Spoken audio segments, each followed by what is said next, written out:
Halo Bunda dan teman-teman semua. Assalamualaikum, selamat datang di channel aku. Terima kasih untuk Bunda dan teman-teman semua yang sudah mengeklik video ini dan selalu support channel ini. Oke, sebelumnya aku mau disclaimer dulu ya Bun. Jadi aku bikin video ini bukan bermaksud ria atau pamer. Aku bikin video ini bermaksud sharing dengan Bunda dan juga teman-teman semua. Semoga video aku ini menginspirasi dan juga memotivasi. Apa kabarnya nih Bunda dan teman-teman semua di awal tahun ini, yaitu di bulan Januari 2025. Bagaimana untuk keuangannya? Apakah masih sehat cash flow-nya? Jangan lupa untuk selalu mengontrol terus ya Bun, untuk selalu paycheck juga. Oke, di sini sebelum aku budgeting, aku akan evaluasi dulu untuk di minggu keempat.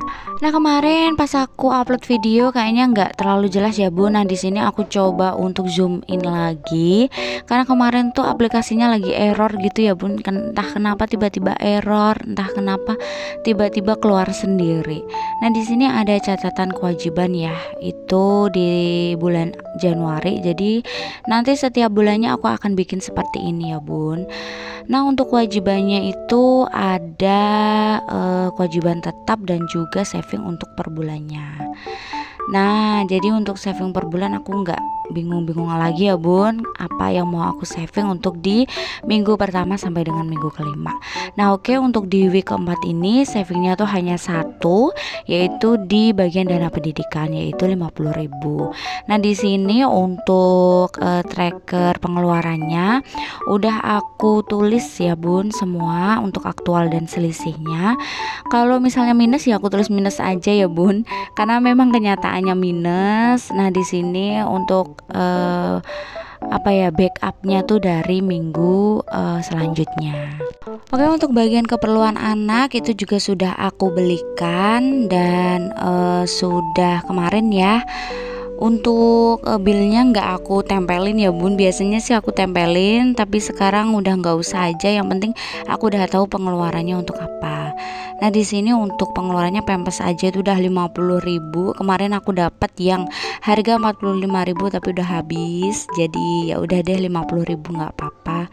Nah, di sini masih ada sisa ya Bun untuk bagian segendis, karena di minggu ini tuh dia nggak jajan sama sekali karena kemarin pas ada acara keluar, yaitu acara wisuda aku ya Bun. Jadi untuk pengeluaran makan juga udah ikut di budget di wisuda. Nah, di sini jadi masih ada sisa budget dari jajannya si gendis. Nah, kemudian juga ada sisa ya Bun untuk di bagian budget dana jaga-jaga, itu juga masih ada sisa. Itu nggak aku ambil ya Bun, jadi tetap aku taruh di situ aja. Nanti aku akan tambahin lagi untuk di budget minggu kelimanya. Jadi nggak tahu ya, nanti tiba-tiba ada keperluan mendadak, aku nggak bingung ya, karena sekarang itu sering banget ada acara mendadak gitu ya Bun. Jadi untuk jaga-jaga aja. Nah, oke, di sini sudah aku evaluasi ya Bun. Jadi untuk sisaannya di sini ada 6.000 rupiah dari sisa belanja harian per harinya itu ya Bun. Nah, di sini ada koinnya satu. Ini lanjut aku masukkan aja ke bagian koinnya. Nah, untuk rencana dari recehan koin ini nantinya akan aku buka per bulan aja ya Bun. Kalau biasanya aku kan per tahun, setahun sekali baru aku bongkar. Nah, sekarang aku rencananya mau bongkar sebulan sekali di akhir bulan, dan berapapun nanti dapatnya mau aku masukkan ke reksadana pasar uang. Ya, sekarang 5.000, 10.000 aja udah bisa masuk ya Bun, udah bisa beli reksadana. Jadi nggak harus nunggu dapat uang yang banyak. Jadi aku coba untuk seperti itu nanti biar konsisten. Nah, oke, di sini untuk sisaan belanjanya aku taruh di bagian pasca lebaran. Ini aku juga lagi posting untuk pasca lebaran ya Bun, karena udah sebentar lagi udah memasuki Idul Fitri. Jadi aku udah buru-buru Karena selanjutnya aku mau ganti untuk saving challenge yang lain, yaitu untuk THR ya bun. Ini THR ini sih sebenarnya mau aku isikan dari dana ekstra, tapi aku belum tahu untuk dana ekstranya berapa. Jadi aku mulai aja dari yang kecil-kecil dulu. Di situ aku bikinnya itu 1 juta ya bun untuk THR. Karena untuk THR bocil tuh udah ada, jadi ini aku savingnya tinggal untuk THR sesepuh gitu ya. Nah di sini aku mulai dari awal 1 juta dulu. Nanti kalau misalnya udah penuh baru aku tambah lagi. Nah kalau untuk baju baru, budget baju lebaran itu juga kemarin udah mulai aku belikan ya bun. Jadi belinya aku nggak langsung seabrek gitu, semua aku belikan enggak, tapi satu-satu dulu nyicil ya bun, karena bisanya nyicil. Kemarin udah beli untuk aku, terus nanti rencananya untuk pak suami, untuk mertua, untuk anak. Jadi nggak langsung sekali ya, kita bagi-bagi karena memang dananya juga terbatas. Nah oke bunda dan teman-teman semua, di sini kita lanjut untuk budgeting di minggu terakhir di bulan Januari, yaitu di minggu kelima. Di sini budgetnya aku masih tetap sama ya bun, 310.000. Karena di sini aku dari income-nya itu berdagang. Nah kalau berdagang aku biasanya itu ambil seperlunya gitu ya bun. Kalau misalnya lebih dari itu ya aku simpan sebagai saving. Kali ini aku pokoknya terus aku ambil 310.000 untuk income-nya aja. Oke, untuk di minggu kelima ini nggak banyak yang aku budgetkan ya bun, karena di sini aku lagi boosting di bagian Idul Fitrinya. Terus untuk keperluan anak masih sama, untuk dana jaga-jaga sama, belanja harian pun juga sama. Karena untuk di minggu kali ini kan minggu terakhir, jadi aku lebih prioritaskan untuk savingnya dulu. Nah oke, untuk tabel yang tadi itu tabel untuk saving aku ya bun, kapan aku mulai savingnya gitu ya. Terus kemudian juga tabel per bulan itu aku harus saving di apa aja, kemudian kewajibannya apa aja. Karena kewajiban itu kan ada yang bulanan ya bun. Nah di situ aku tulisnya. Oke bunda dan teman-teman semua, di sini kita siapkan dulu untuk budget di minggu kelima ini. Pokoknya jangan salfok sama uangnya ya bun, karena uang di aku pasti recehan semua kayak gini. Dan mungkin kalau untuk 100 ribuan, 50 ribuan itu nggak banyak ya, karena aku lebih suka yang recehan sebenarnya. Kebanyakan aku itu selalu beli makannya tuh di luar ya bun, lauk pauk gitu. Karena di tempat aku itu lebih banyak yang jual kayak gitu ya, makanan jadi gitu, seperti sayur, kemudian gorengan. Jadi aku lebih seringnya tuh malah beli yang seperti itu ya. Kenapa? Karena hemat waktu, akunya juga nggak ribet di rumah karena masih ada anak kecil yang harus diurus gitu. Jadi yang terpenting ibunya waras dulu ya bun. Karena aku di rumah tuh juga banyak sekali pekerjaan gitu ya. Pasti ibu-ibu di luar sana ini juga sama, bunda-bunda juga sama pastinya ya. Banyak sekali yang harus diurus juga. Nah biar waras aku tuh caranya kayak gitu ya bun. Oke bunda dan teman-teman semua, di sini ada dana darurat dan juga dana pensiun itu aku tambah kemarin. Karena alhamdulillah dapat dana ekstra gitu ya bun. Aku biasanya kalau dapet dana ekstra itu nggak langsung aku habisin, tapi aku taruh di beberapa sinking fund aku yang butuh aku boost gitu ya.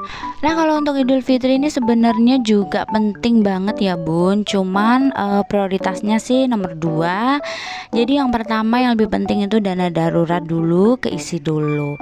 Oke bunda dan teman-teman semua, di sini aku isikan untuk di tanggal ini yaitu Rp70.000. Jadi totalnya di sini sudah ada 714 ribuan ya. Alhamdulillah udah mau mendekati ya bun. Karena di sini target aku 900.000. Nah di sini untuk apa aja nanti akan aku aku jabarkan kalau udah mendekati lebaran nanti ya bun.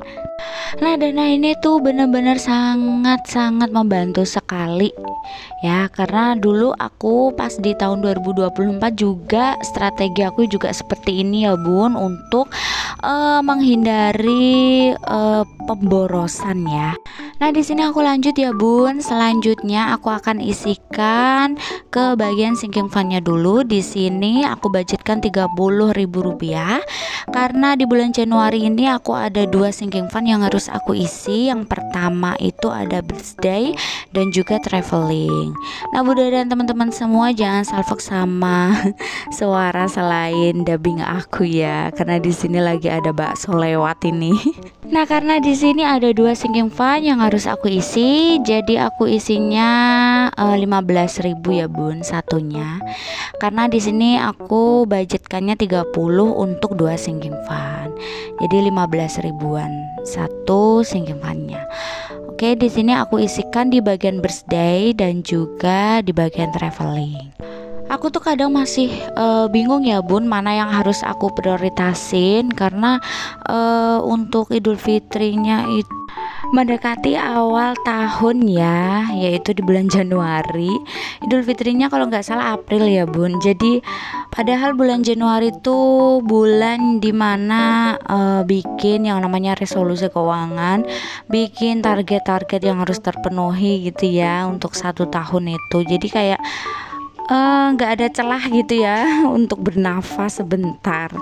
Jadi terasa banget setelah sinking fund ini dimulai, berhentinya kapan, terus udah mulai lagi sinking fund berikutnya, udah mulai lagi dan seterusnya. Jadi kayak gak ada celah untuk bernafas gitu, untuk menjeda dulu.